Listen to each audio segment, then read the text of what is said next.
It's midday in Dakar and 1 o'clock in Lagos. Good afternoon and thank you for staying tuned to West Africa Democracy Radio. Broadcasting on 94.9 FM around the world on wadr.org. Welcome to Newslink. Here are the top stories. Malian authority releases activist El Bashir Cham after months of secret detention. Ivorian opposition PPA-CI denounces the continuous arrest and detention of party members by state authorities. Guinea-Bissau's rejection of Herrera's candidacy file raises concern about the weaponization of institutions to eliminate opponents. The exclusion of Domingos Simões Pereira's candidacy is one of the ingredients adding to the tensions in this country, which can really cause many troubles. And we're not sure of the reaction because this opposition leader is popular in the country. Ghana's President Mahama renews calls for Africa's permanent seat on UN Security Council. 30 years later, we African leaders are still making the same simple request for a permanent seat on the Security Council with the power of a veto. So today, Madam President, I stand here in this exact spot and ask the world, if not now, then when? Please stay tuned for details of these stories and more. West Africa Democracy Radio. It's you speaking. My name is Sankule Janko and many thanks for joining our broadcast. This bulletin begins in Mali, where activist El Bashir Cham was released after more than 4 months of detention in an undisclosed location. The activist of dissolved Yalema party returned to his family safe and sound yesterday. While no details regarding his release have been released, it is certainly a sign of relief for his loved ones. Augustine Coley has more in this report. El Bashir Cham reunited with his family on Thursday evening. This information was confirmed in a statement by his family. They subsequently expressed their relief at his release and stated that he is in good health.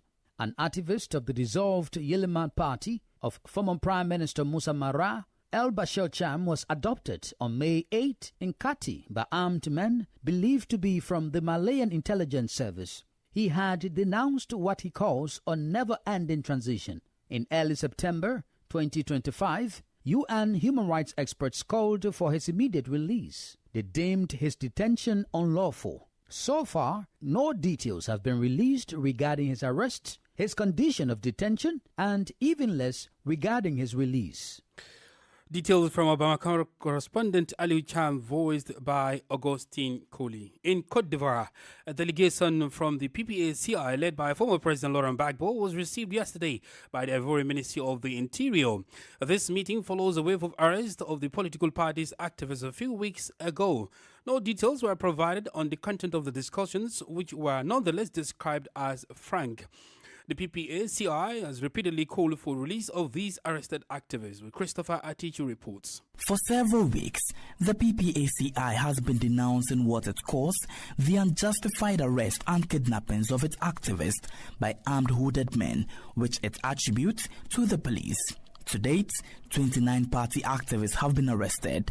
18 of them have been released. Sebastian Dano JJ is a member of the opposition party. We shared our concerns regarding this matter, engaging in an open and amicable discussion. One might even call it a Republican exchange. During this phase, the minister and party officials spoke candidly and found mutual understanding. I believe this is more than sufficient, and I trust that you too have understood us clearly. Faced with these accusations, the presidential camp rejects all responsibility. On Wednesday, during the RHDP meeting forum, its chief spokesperson Kobna Kosi Ajomenen denounced unfounded allegations of kidnappings or enforced disappearances of PPA-CI activists. Under President Alassane Ouattara's leadership, Côte d'Ivoire has been brought back in alignment with the rule of law and justice. His administration has also worked to make the nation's defense and security forces more professional and capable. Meanwhile, the PPA-CI appears to be haunted and tormented by its own past, marked by extrajudicial killings and summary executions during the refoundation era, an unsettling chapter that remains remains vivid in collective memory. 1 month before the presidential election, the political climate remains tense.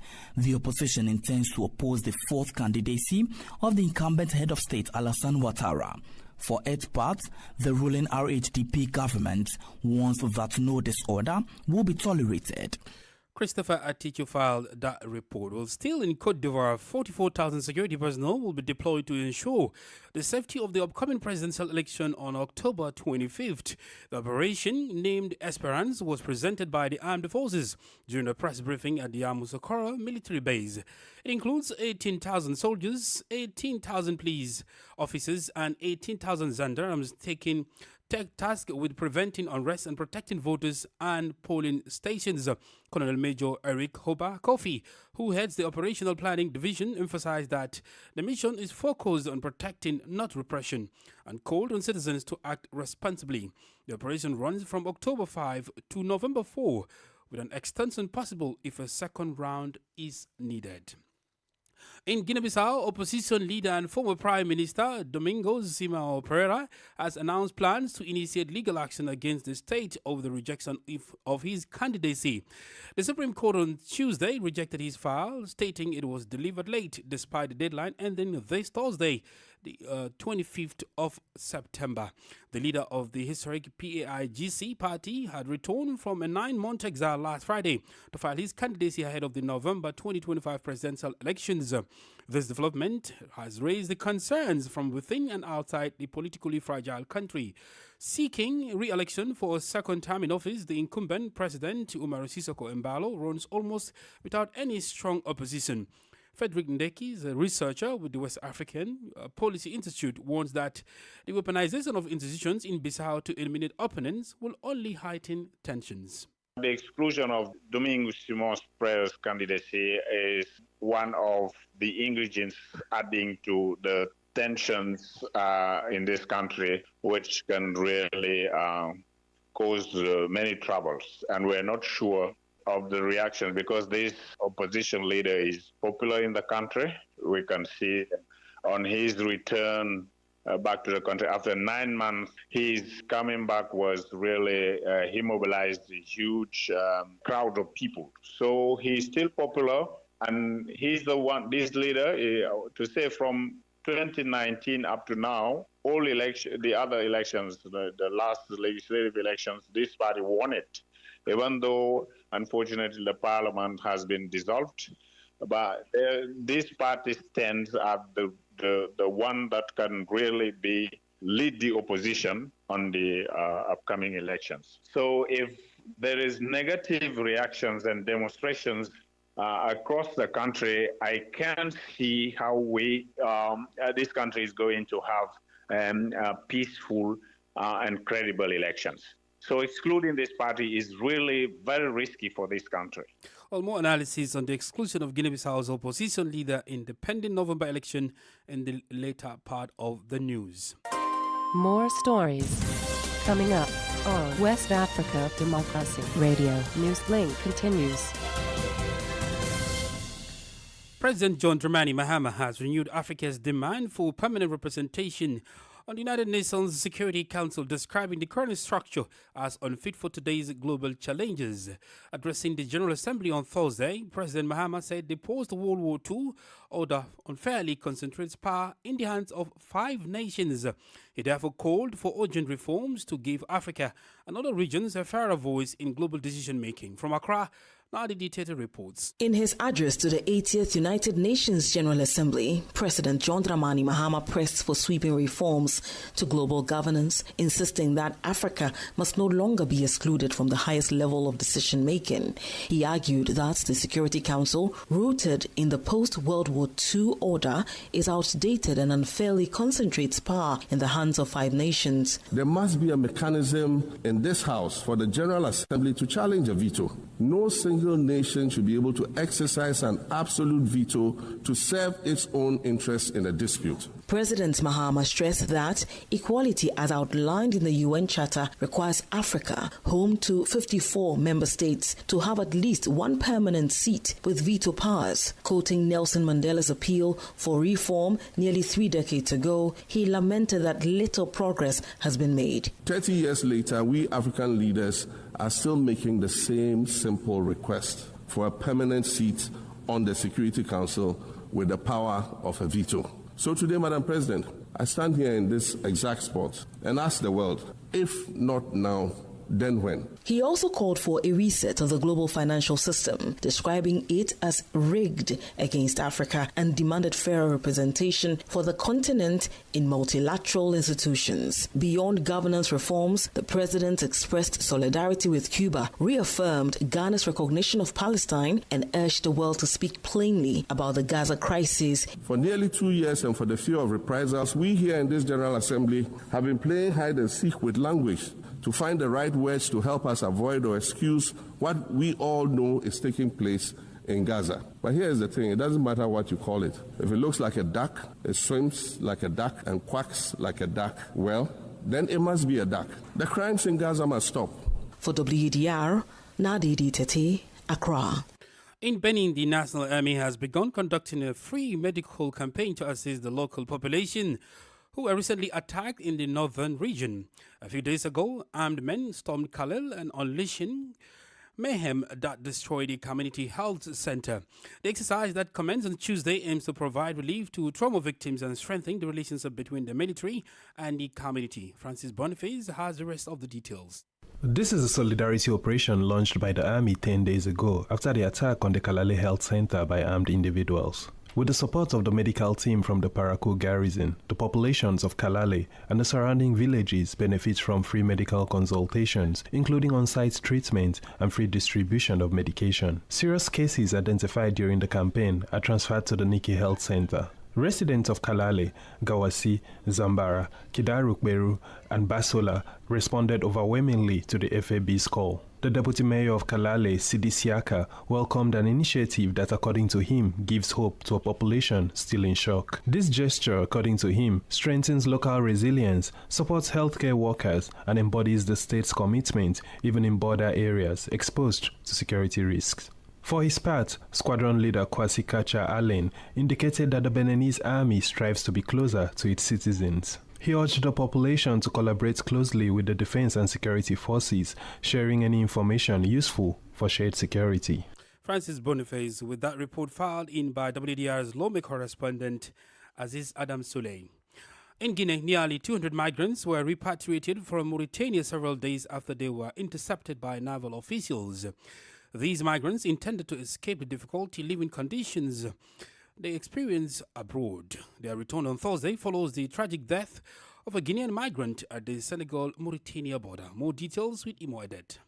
A total of 177 Guinean migrants have returned home from Mauritania. They landed aboard a special flight. Their return is part of the Assisted Voluntary Return Program. Among the repatriates are 36 women, 21 men, and 120 children. The operation, which is the second this month, comes a week after the tragic death of a Guinean migrant at the Senegal-Mauritania border, where several dozen other Guineans remain stranded. Joint efforts between Conakry and Dakar were then launched to enable the migrants in distress to return to their country as quickly as possible. This operation was organized by the Guinean government in partnership with the International Organization for Migration, IOM. Recall, for several weeks, an air bridge has been established between Guinea, Mauritania and Tunisia to facilitate the return of Guineans in difficulty. Imo Edet with that report. Here in Senegal, the death of an 8-year-old beggar has reignited the debate on begging. Abdul Qadir Sek was deprived of food and then beaten to death by his guardian. The incident occurred on Monday in Kungel, in the center of the country. Traces of physical violence were found on the body during a medical examination. Describing the act as barbaric, the National Human Rights Commission is calling for an investigation to shed light on the case and urges the eradication of begging in the country. Well, Amadou Nyang is the head of communications at the National Human Rights Commission. Je dirais atroce, atroce et vraiment atroce. This situation is nothing short of atrocious, utterly horrific and deeply distressing. I must stress that as far back as January 2024, we had already issued a statement following the tragic deaths of 2 children, or Talibets, under similarly harrowing circumstances. Those deaths resulted from brutal mistreatments, including practices such as forced dry fasting. It is heartbreaking and profoundly concerning to witness, even in 2025, children as young as 8 or younger being beaten to death in Senegal. The National Human Rights Commission firmly calls for an investigation. We urge that this investigation be conducted with the utmost urgency to shed light on the details surrounding this tragedy. Those responsible must face justice and be held accountable for their actions. As for addressing the scourge of Mandifeti, it is undeniably challenging to eradicate. However, with the combined efforts of all stakeholders, the government first and foremost, alongside civil society and other actors, the solution lies in uniting as one. Together, with collective strength and shared determination, we can confront and push back against this issue decisively. It will require coordinated action and resolute commitment from anyone involved. D'une seule voix, d'un seul bras, essayer de repousser ça d'un revers de main. Ahmadou Nyang is the head of communications at the National Human Rights Commission in Senegal. You are listening to Newslink on West Africa Democracy Radio, broadcasting on 94.9 FM and around the world on wadr.org. Here's a reminder of our top stories. Malian Authority releases activist El Bashir Cham after months of secret detention. Ivorian opposition PPACI denounces the continuous arrest and detention of party members by state authorities.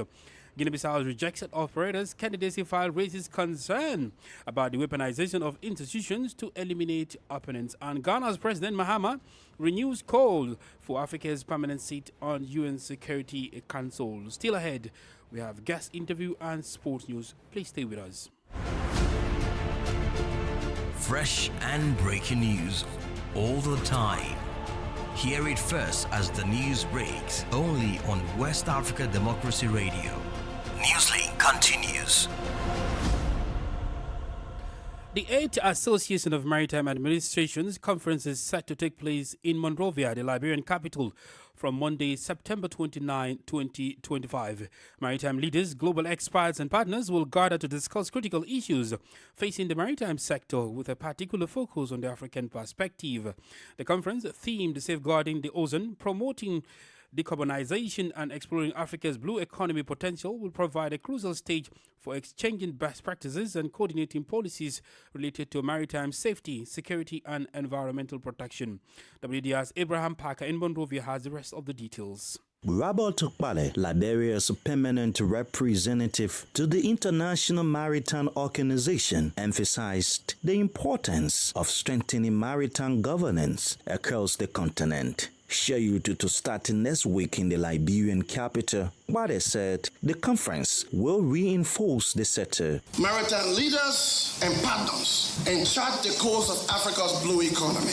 On this team, we will discuss critical issues germane to the format or the sustainability of the global maritime sector. The Liberian INO representative highlighted the need to transform Africa's blue economy into tangible economic benefits. According to him, discussions will focus on how to harness potential and address issues from decarbonization to sustainable resource management. In order for it to yield the economic results that we need, in order for it to be used to enhance economic growth for our respective countries, we got to put into motion clear-cut frameworks, roadmaps, strategies to help us to get to that result. In light of that, governance is very critical. The conference will underscore the growing importance of international collaboration to reconcile the complexities of global trade, decarbonize shipping, and address the ongoing challenges of warfare.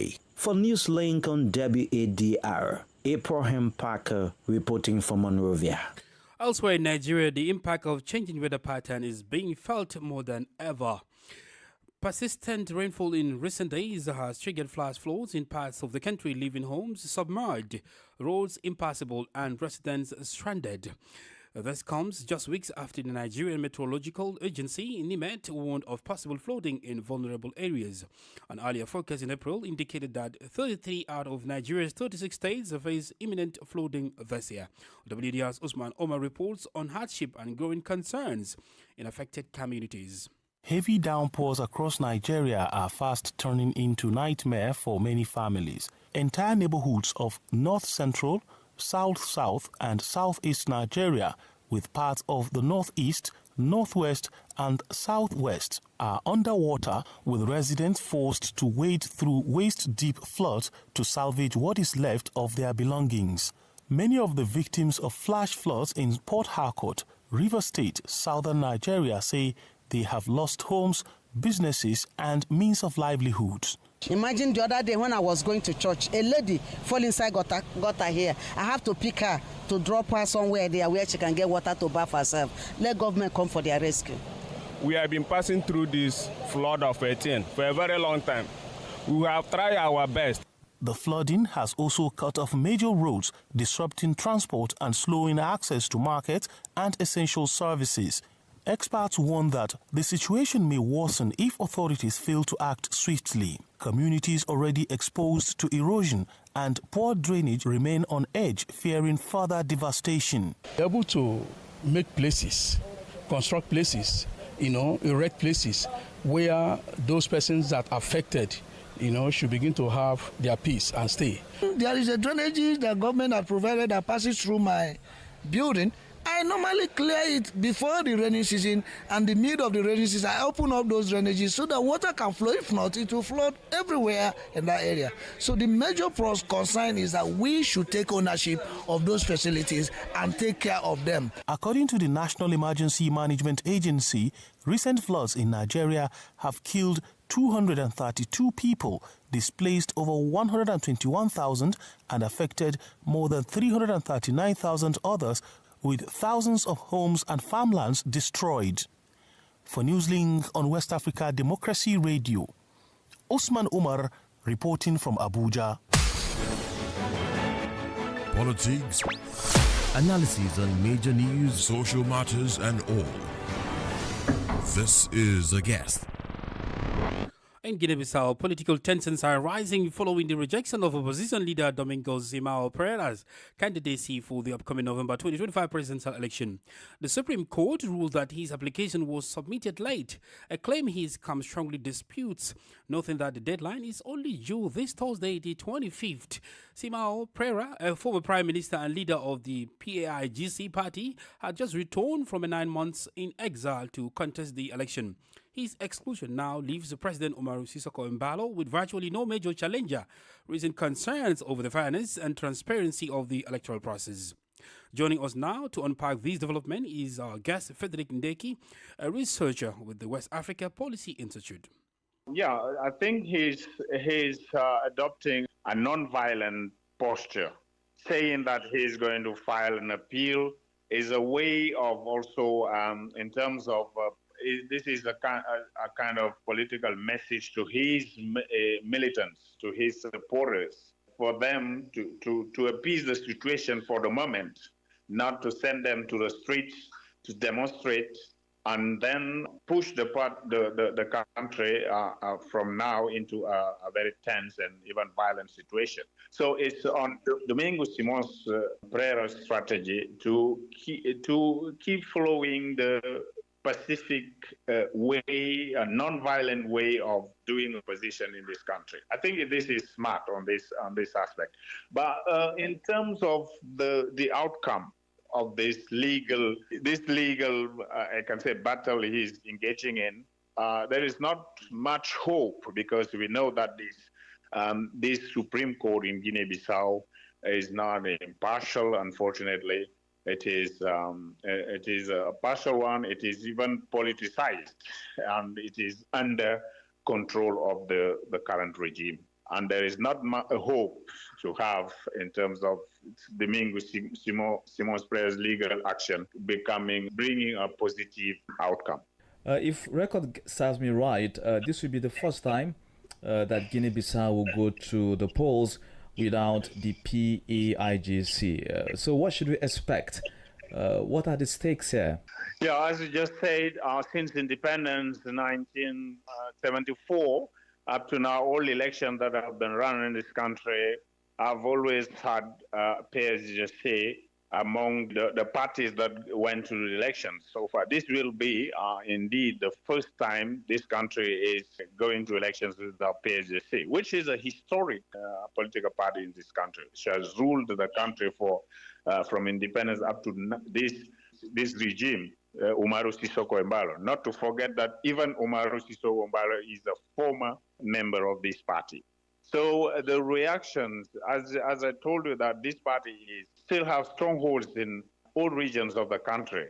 So if there is negative reactions and demonstrations across the country, I can't see how this country is going to have peaceful and credible elections.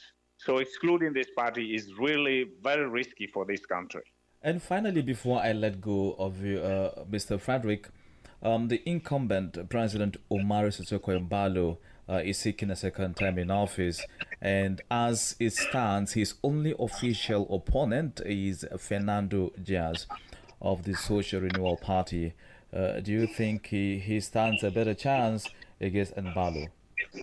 We can see that the strategy is if incumbent president on his side, except Fernando Diaz, if they validate his candidacy, it's because they're not afraid of him, at least, because they're almost sure that running against him is not a problem for them. The leadership of Fernando Diaz is not the same as Domingo Simón Spreyer.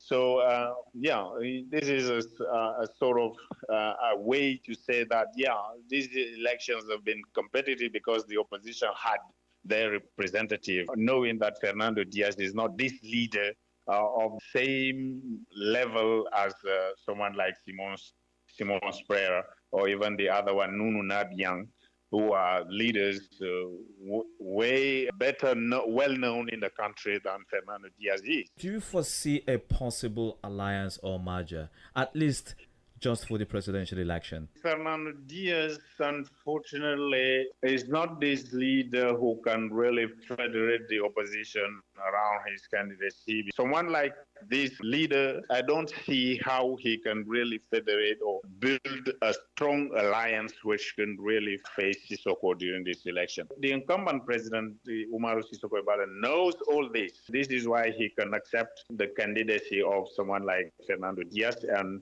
reject all the others. Frederick Ndeki is a researcher with the West Africa Policy Institute. Well, in sports, the Confederation of African Football CAF's Champions League preliminary round enters the crucial stage this weekend as teams across Africa play their second leg matches to secure a spot in the October qualifiers. Elsewhere, the Confederation of African Football CAF has postponed the start of ticket sales for the AFCON Morocco 2025, citing the need to finalize the key details to ensure a smooth fan experience.